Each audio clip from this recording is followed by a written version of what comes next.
Cinta di Pulau Menangin. Raja Widarba duduk di singgasananya dan terbatuk-batuk sambil menutupi hidungnya. Sudah beberapa bulan bau busuk itu menyebar di sekitar lingkungan istana, dan hari ini bau itu makin menyengat saja. Bersamaan dengan bau busuk yang makin menyengat, suasana di istana kerajaan Madura tak lagi sama. Kini banyak orang yang tinggal di istana mengeluh dan mulai merasa tidak nyaman. Paduka Raja juga lebih banyak menghabiskan waktu untuk berburu di luar lingkungan istana. Kunjungan-kunjungan utusan kerajaan lain pun tidak sesering dulu. Keadaan tersebut sangat memalukan dan pasti meresahkan Paduka Raja, karena akan memengaruhi kerajaan sama dengan kerajaan-kerajaan lain, serta memengaruhi nama kerajaan di mata kawan dan lawan. Tak jarang Paduka Raja tidak bisa tidur memikirkan cara untuk menghilangkan bau busuk yang menyengat itu. Kemarin Paduka Raja akhirnya memutuskan suatu cara yang diyakininya mampu menghilangkan bau busuk tersebut dan mengembalikan suasana kerajaan serta nama kerajaan di mata kerajaan lain.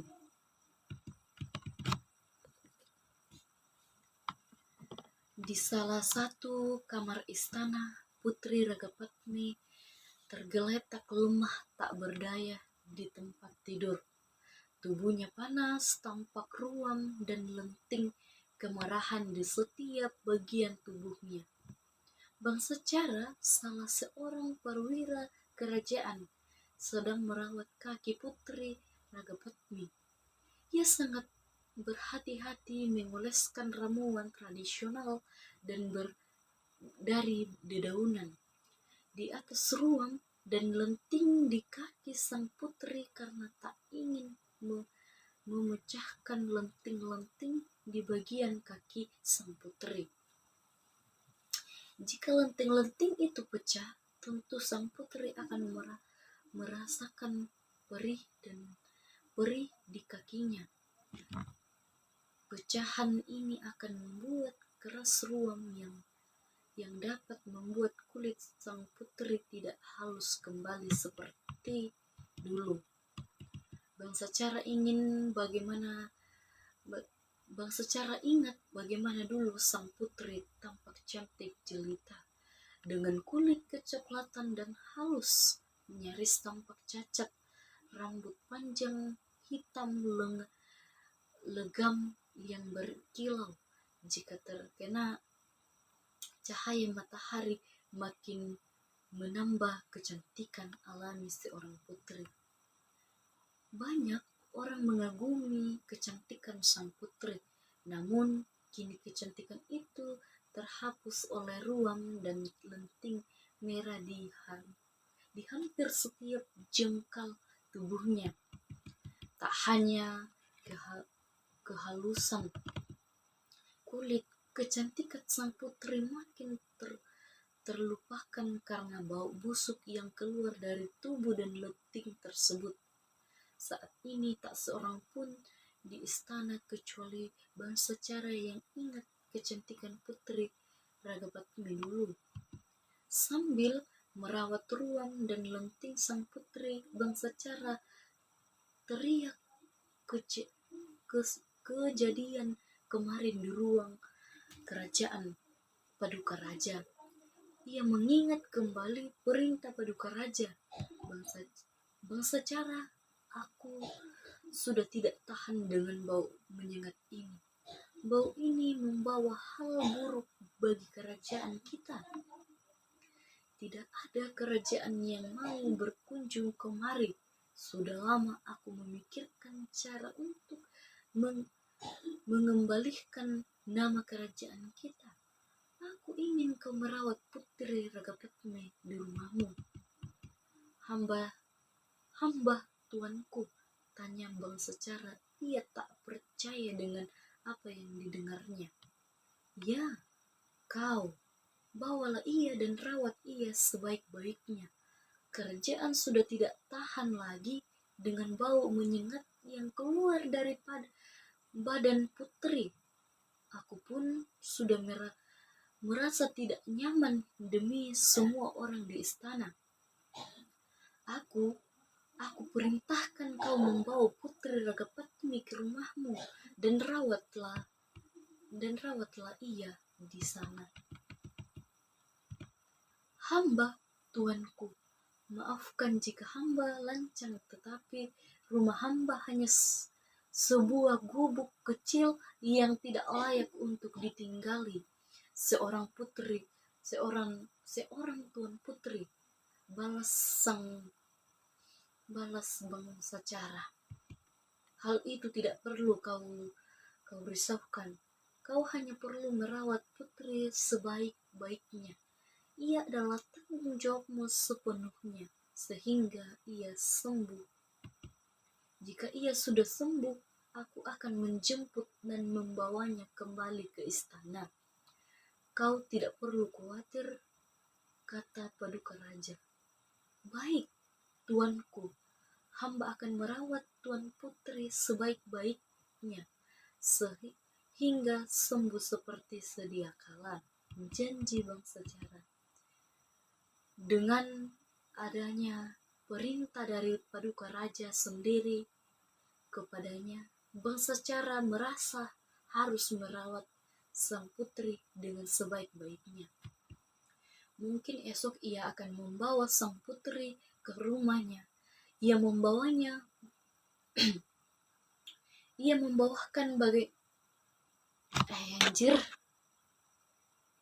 bagaimana caranya potong ini?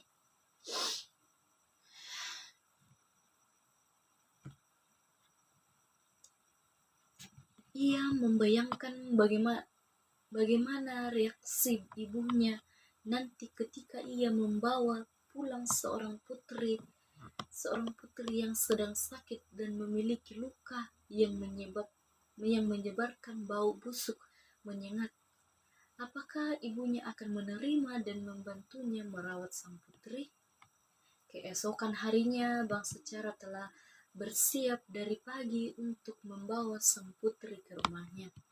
Rombongan terdiri dari bangsa Cara, sang putri, dan 4 orang membawa tanduk untuk sang putri. Ketika matahari beranjak naik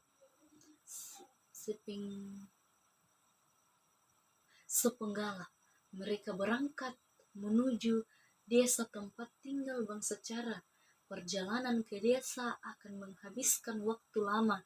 Kemungkinan esok pagi mereka baru akan tiba. Sepanjang perjalanan, bangsa Cara membayangkan reaksi ibunya ketika ia sampai di rumah. Sudah bertahun-tahun ia tidak pulang ke rumah. Ibunya pasti akan merasa senang melihatnya kembali. Namun ia tidak bisa membayangkan reaksi ibunya terhadap putri Ragapatmi. Ia hanya berharap ibunya akan bisa menerima sang putri dan merawat dengan baik hingga sembuh. Perjalanan sehari setelah dilalui, bangsa Cara dan putri Ragapatmi telah memasuki desa tujuan.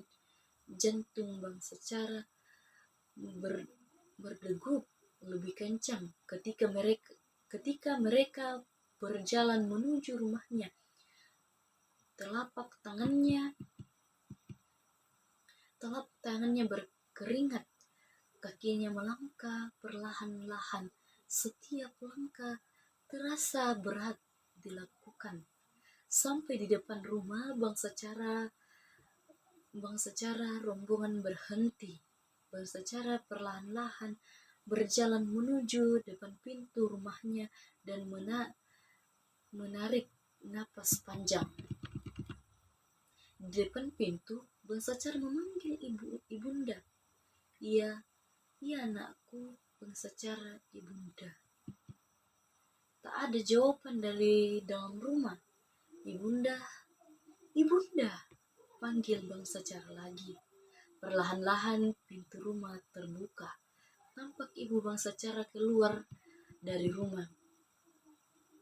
Bangsa cara, anakku, ibunda, bangsa cara berlutut dan mencium tangan ibunya. Ibu bangsa cara tersenyum lebar, wajahnya terlihat sangat gembira melihat bangsa cara anak yang selama ini selalu dirindukannya. Dipeluknya lah bangsa cara dengan erat. Namun wajahnya berubah ketika melihat tanduk di belakang bangsa cara. Keningnya berkerut. Ia bertanya-tanya siapa yang berada di dalam tanduk. Tidak biasanya bangsa cara pulang ke rumah bersama orang lain. Dengan rasa penasaran, ibu bangsa cara pun bertanya, siapakah yang kau bawa dalam tanduk itu anakku? Bangsa cara menjawab, maaf ibunda, kali ini kedatangan hamba tidak seperti biasanya. Hamba kemari dengan putri Ragapatmi yang sedang sakit. Hamba mendapat perintah dari Paduka Raja untuk membawa putri ke rumah untuk dirawat hingga sembuh. Maafkan hamba, ibunda. Hamba tidak memberitahu ibunda terlebih dahulu. Ibu bangsa cara tersenyum lalu berkata, ibunda mengerti anakku. Kau hanya menjalankan perintah pada Paduka Raja. Kau tidak perlu khawatir. Ibunda akan berusaha merawat sang putri dengan baik hingga sembuh. Bangsa cara tersenyum, hatinya merasa lega. Kekhawatiran yang selama ini dirasakannya berubah menjadi kelegaan yang luar biasa karena sang ibu dapat menerima dan bersedia merawat putri Ragapatmi. Hari itu bangsa cara menginap di rumah. Ia akan kembali ke istana esok hari. Sehari bangsa cara memperhatikan bagaimana ibunya begitu telaten merawat sang putri. Ia kagum dengan ibunya yang mampu bertahan dari bau busuk ruam dan lenting sang putri yang menyengat. Kasih seorang ibu tampak jelas dari gerak-gerik sang ibu membersihkan badan sang putri dan mengoleskan ramuan tradisional di atas ruam dan lenting di badan sang putri. Ia merasa tenang dapat meninggalkan putri Ragapatmi di rumahnya karena ibunya pasti akan dapat merawat sang putri dengan sangat baik. Keesokan harinya bangsa cara pamit kepada ibunya. Ia harus kembali ke istana untuk melapor kepada Paduka Raja bahwa putri Ragapatmi telah sampai di rumahnya dengan selamat dan ibunya akan merawat sang putri dengan baik hingga sembuh. Ia berjanji pada ibunya bahwa ia akan kembali untuk melihat perkembangan kesembuhan penyakit sang putri. Sepeninggal bangsa cara, ibu bangsa cara tinggal berdua dengan putri Ragapatmi. Ia merawat sang putri bagai anak kandungnya sendiri. Setiap hari ia membersihkan badan sang putri dan tak lupa mengoleskan ramuan tradisional dari tanaman obat yang ditanamnya di belakang rumah, di atas rumah, dan lenting itu tumbuh di lenting di tubuh sang putri. Makin hari kulit sang putri makin bersih. Ruam dan lenting yang dulu ada di setiap jengkal badan sang putri perlahan-lahan menghilang. Kulit sang putri yang kecoklatan kembali tampak halus bersinar. Tak hanya kulit sang putri yang kembali halus, kedekatan sang putri dengan ibu bangsa Cara pun terjalin. Kian erat seperti layaknya ikatan kasih sayang antara ibu dan anak. Ibu bangsa Cara sangat menyayangi sang putri. Ia mulai berandai-andai sang putri akan menjadi pasangan yang cocok bagi bangsa Cara. Namun, ia menerpiskan pikiran tersebut karena perbedaan kelas antara sang putri dan bangsa Cara tidak akan dapat dihilangkan begitu saja. Perbedaan kelas akan menjadi penghalang abadi bagi sang putri dan bangsa Cara. Tidak terasa sudah hampir setahun sang putri dirawat oleh ibu bangsa Cara. Kulit sang putri telah kembali halus, tampak ruam dan lenting yang berbau busuk menyengat. Sang putri tampak sangat bahagia tinggal di rumah bangsa Cara. Ia senang membantu ibu bangsa Cara membersihkan rumah, mencari kayu bakar, dan memasak. Ia menganggap ibu bangsa Cara seperti ibu kandungnya sendiri. Tak sedikit bangsa Cara seperti ibu kandungnya sendiri. Tak sedikit pun ia merindukan kehidupan di istana. Ia senang dengan suasana di desa dan rumah bangsa Cara. Ia tak ingin kembali ke istana. Di suatu siang saat sang putri sedang membersihkan rumah, ia mendengar suara tapak kaki kuda mendekati rumah. Tapak itu makin lama makin dekat. Rasa penasaran membuatnya berjalan keluar rumah. Ia melihat seorang pemuda tampak mengendalikan kudanya berhenti tepat di hadapan rumah. Sepertinya ia mengenali pemuda itu. Sang pemuda pun melihatnya tampak berkedip. Kemudian pemuda itu adalah bangsa Cara. Cantik sekali perempuan ini. Siapa dia? Aku seperti pernah melihatnya. Entah di mana batin bangsa Cara. Apakah mungkin dia putri Rakapatmi?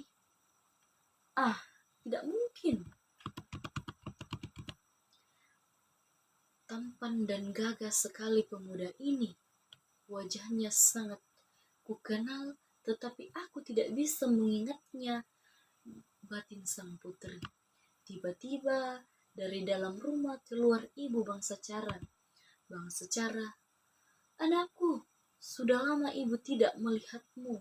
Akhirnya kau memenuhi janjimu untuk kembali kemari, kata ibu bangsa Cara seraya memeluk bangsa Cara. Wajah sang putri berubah senang. Ia tersenyum lebar. Matanya berbinar-binar mengetahui pemuda yang datang adalah bangsa Cara.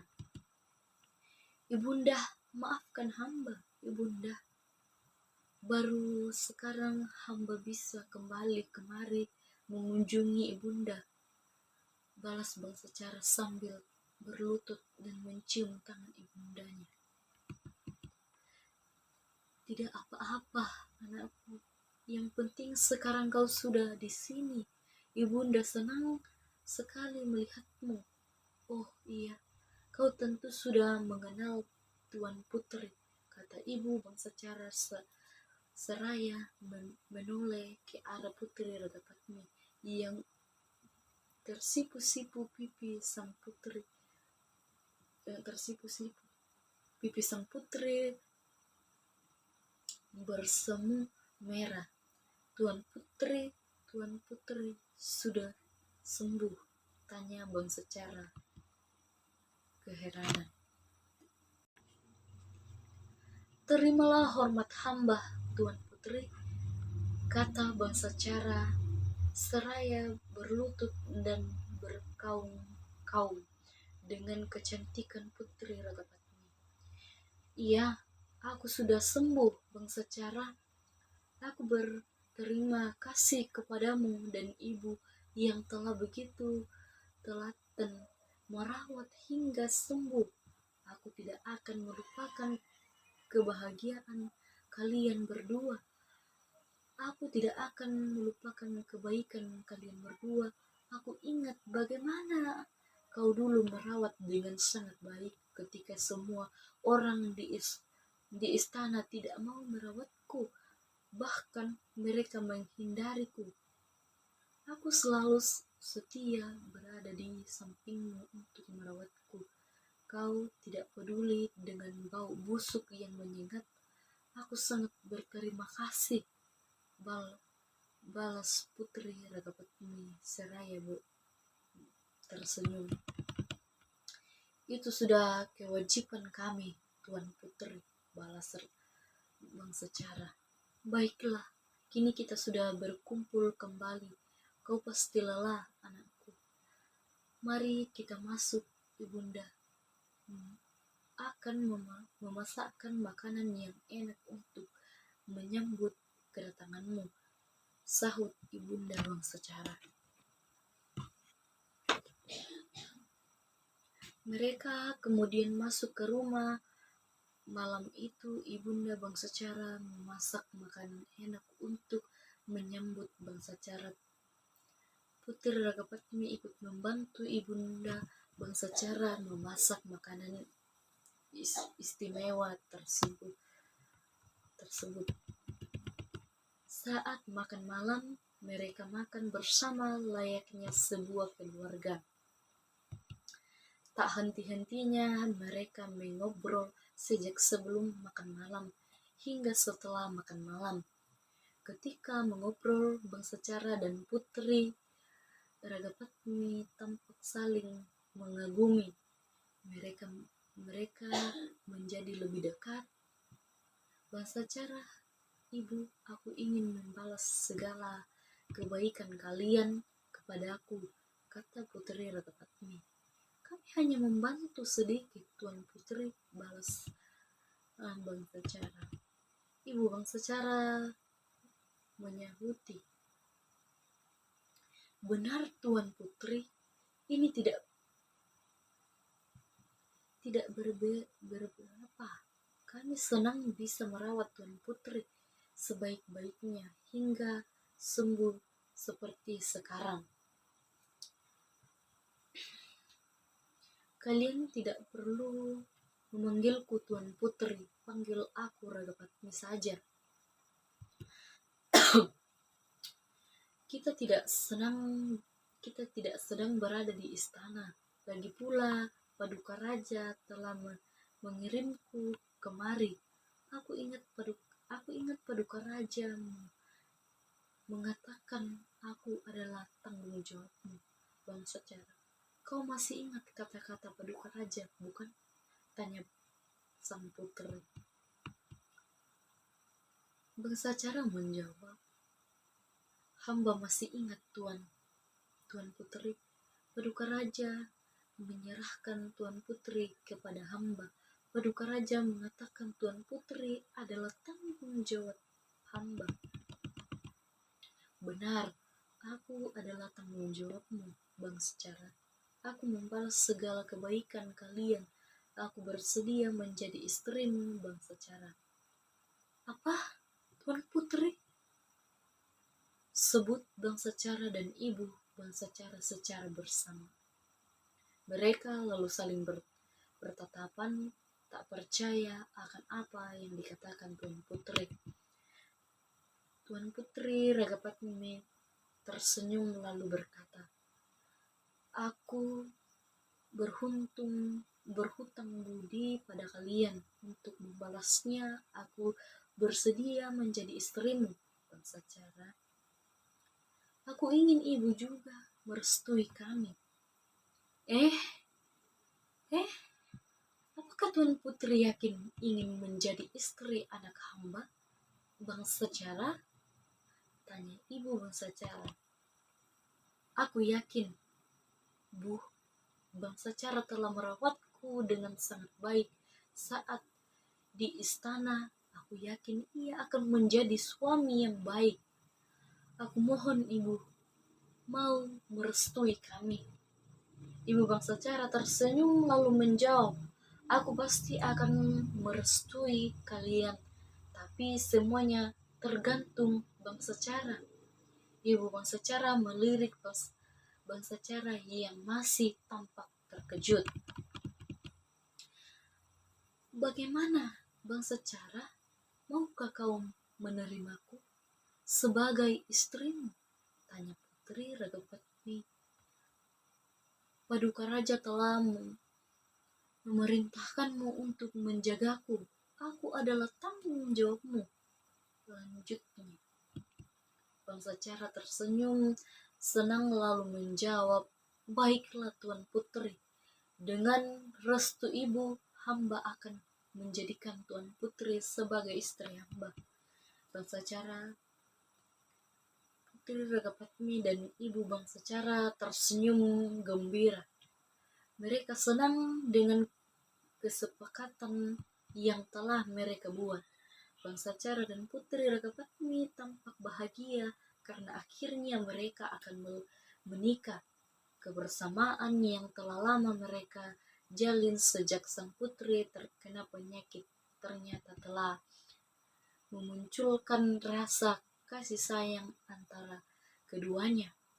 Ibu bangsa cara tampak bahagia karena akan mendapatkan seorang menantu yang baik, cantik, dan sangat menyayanginya.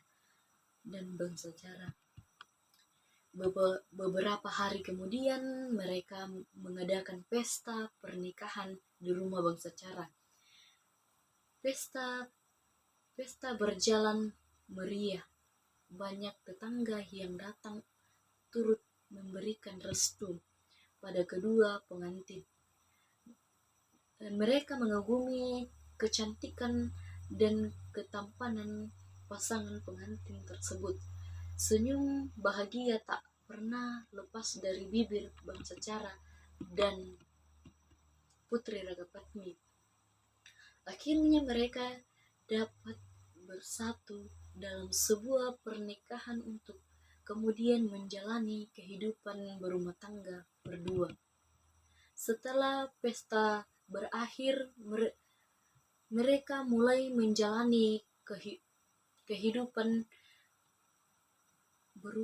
berumah tangga. Bangsa cara bekerja sama giat untuk mencari makan bagi ibu dan istrinya. Putri Ragapatmi pun tak sungkan membantu bangsa cara bekerja di ladang.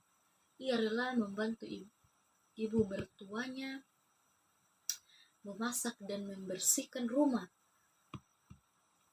Status lamanya sebagai seorang putri tidak dirasakannya lagi. Ia kini adalah seorang istri dan menantu di keluarga yang sederhana. Mereka bertiga hidup bahagia dengan selalu bersyukur atas kehidupan sederhana yang mereka miliki. Sementara itu, di kerajaan Raja Widarbha memikirkan peristiwa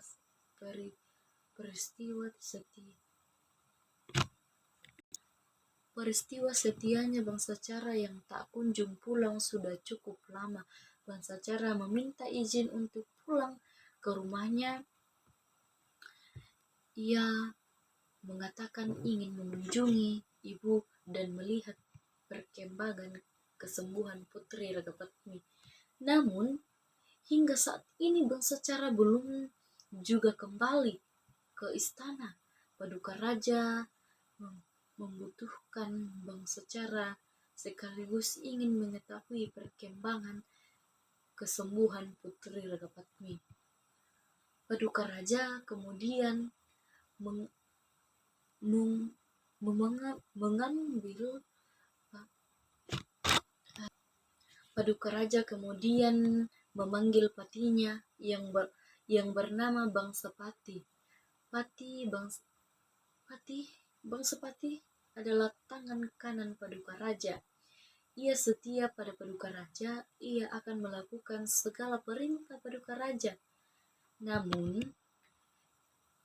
ia kurang suka dengan bangsa cara karena Paduka Raja tampak lebih mempercayai bangsa cara daripada dirinya. Bangsapati, panggil Paduka Raja. Hamba tuanku, sudah lama aku tak mendengar berita dari bangsa cara. Ia berpamitan padaku untuk mengunjungi ibunya dan melihat Putri Ragapatmi. Ia berjanji akan segera kembali dan memberitahukan tentang keadaan Putri. Aku ingin tahu apa yang membuatnya belum kembali ke istana. Aku juga ingin tahu apakah Putri Ragapatmi sudah sembuh atau belum. Maukah kau membantuku, Bangsapati? Hamba tuanku, hamba akan melakukan apapun perintah tuanku. Aku ingin kau menyusul bangsa cara, pergilah ke rumahnya. Cari tahu apa yang terjadi, apa yang membuatnya belum kembali ke istana. Cari tahu pula bagaimana keadaan Putri Ragapatmi. Sampaikan kabar padaku secepatnya. Baik, tuanku, hamba akan segera berangkat. Setelah hamba mengetahui berita tentang bangsa cara dan Putri Ragapatmi, hamba akan segera kembali untuk melapor pada tuanku. Baik, Patih, aku percaya padamu. Pergilah, segeralah mungkin perintah. Baik tuanku, hamba berangkat. Sahut Patih. Hari itu Bangsapati berangkat menuju rumah bangsa cara. Ia bertekad untuk segera sampai di rumah Bangsapati agar ia dapat segera kembali ke istana untuk melapor keadaan Paduka Raja. Ia menganggap perintah Paduka Raja sebagai sebuah kepercayaan yang harus ia lakukan secepatnya. Kepercayaan ini merupakan kesempatan yang sangat baik baginya untuk mendapatkan kepercayaan Paduka Raja yang selama ini selalu mempercayai bangsa cara. Keesokan harinya Putri bangsa cara akhirnya sampai juga di desa bangsa cara. Ketika Pati hampir sampai di rumah bangsa cara, dari kejauhan ia melihat seorang perempuan muda cantik yang sedang membersihkan rumah. Wajah perempuan itu tidak asing. Sepertinya ia mengenalnya, tetapi ia tidak dapat mengingat di mana ia pernah melihat perempuan itu. Ia tidak melihat bangsa cara di sekitar rumah, sehingga ia memutuskan untuk mengamati dari kejauhan terlebih dahulu, hingga ia melihat bangsa cara. Bangsa cara mungkin sedang bekerja di ladang. Sambil menunggu bangsa cara sekaligus mengamati, situasi rumah bangsa cara, bangsa Pati mencari tempat untuk bertanya tentang bangsa cara. Mungkin saja ia bisa mendapatkan informasi saat bangsa cara dan perempuan muda cantik yang berada di rumahnya. Pati menemukan warung yang agak jauh dari rumah bangsa cara sehingga ia bisa bertanya pada penjaga warung sekaligus mengamati situasi di rumah bangsa cara. Setelah memesan minum, Pati bertanya pada ibu-ibu penjaga warung soal bangsa cara dan keluarga. Ibu kenal dengan bangsa cara? Oh iya, dengan bangsa cara, orang baik dan rajin. Iya, ia giat sekali bekerja di ladang. Apa bangsa cara punya adik, Bu? Tidak, Tuan. Bangsa cara hanya punya ibu yang tinggal dengannya. Lalu perempuan muda yang cantik itu siap? Tanya Pati sambil menggerakkan kepala ke arah Tuan bangsa cara. Kepala ibu-ibu penjaga warung bergerak mengikuti arah gerakan kepala pelanggannya lalu berkata, "Oh, itu istri bangsa cara." Istri bangsa cara, tanya Pati. Iya, perempuan itu istrinya. Beberapa bulan yang lalu istrinya itu orang desa ini juga Bu. Oh, bukan, istrinya bukan dari desa ini. Kata orang-orang istrinya dulu sakit dan dirawat oleh ibu bangsa cara. Dulu banyak ruam dan lenting di badan istrinya. Ruam lenting itu juga berbau busuk menyengat. Tetapi berkat bangsa cara dan ibunya kini ia sudah sembuh. Apa? Kata Pati terkejut. Ia adalah putri Ragapatmi yang sudah sembuh. Pantas saja aku seperti pernah mengenalnya, tetapi bagaimana putri bisa menjadi istri bangsa cara? Hal ini tidak bisa terjadi. Aku harus segera melaporkan hal itu kepada Paduka Raja. Batin bangsa Pati. Setelah membayar minum, bangsa Pati segera kembali ke istana untuk melaporkan pada Paduka Raja tentang bangsa cara dan putri Ragapatmi. Bangsa cara dan putri Ragapatmi menikah jika putri sudah sembuh. Seharusnya bangsa cara melaporkan hal itu kepada Paduka Raja agar Paduka Raja dapat menjemput dan membawa putri kembali ke istana. Jika ia tidak melaporkan kesembuhan putri dan malam menikah dengan putri Ragapatmi, berarti ia telah mengkhianati kepercayaan Paduka Raja. Paduka Raja tidak akan menyukai berita ini. Batin. Sesampainya bangsa Pati di istana, ia langsung melapor pada Paduka Raja. Ah, Pati, bangsa Pati, cepat sekali kau kembali dari desa bangsa cara. Apakah bangsa cara kembali bersamamu? Tanya Paduka Raja. Maaf, tuanku.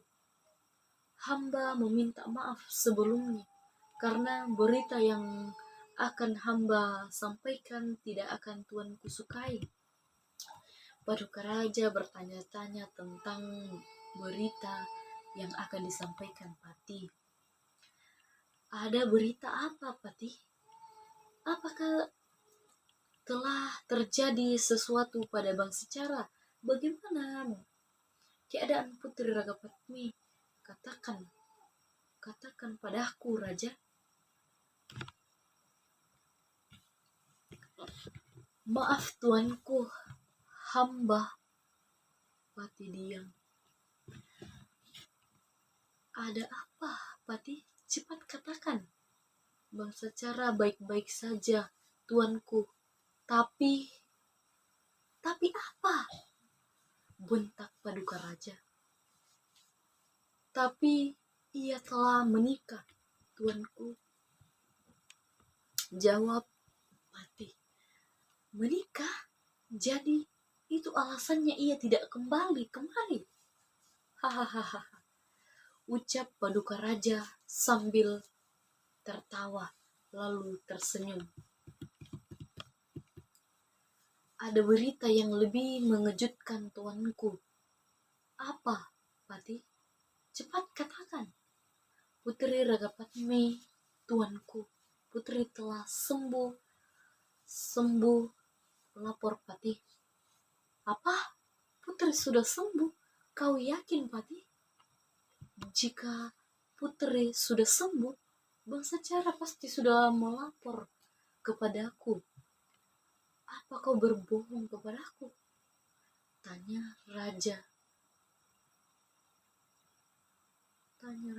Paduka Raja tidak percaya. Tidak, tuanku. Hamba tidak akan berani berbohong kepada tuanku. Putri sudah benar-benar sembuh dan bangsa cara tidak akan melapor kepada tuanku.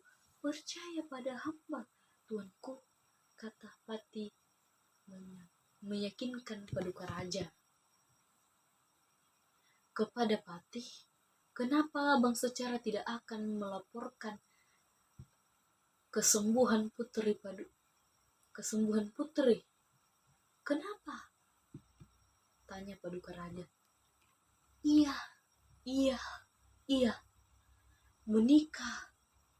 Menikahi Putri Ragapatmi, tuanku. Putri Ragapatmi sekarang adalah istri bangsa cara. Raja dengan marah. Kedua telapak tangannya berkepal. Kau yakin dengan berita ini? Pas, Pati, kau yakin? Tanya Paduka Raja.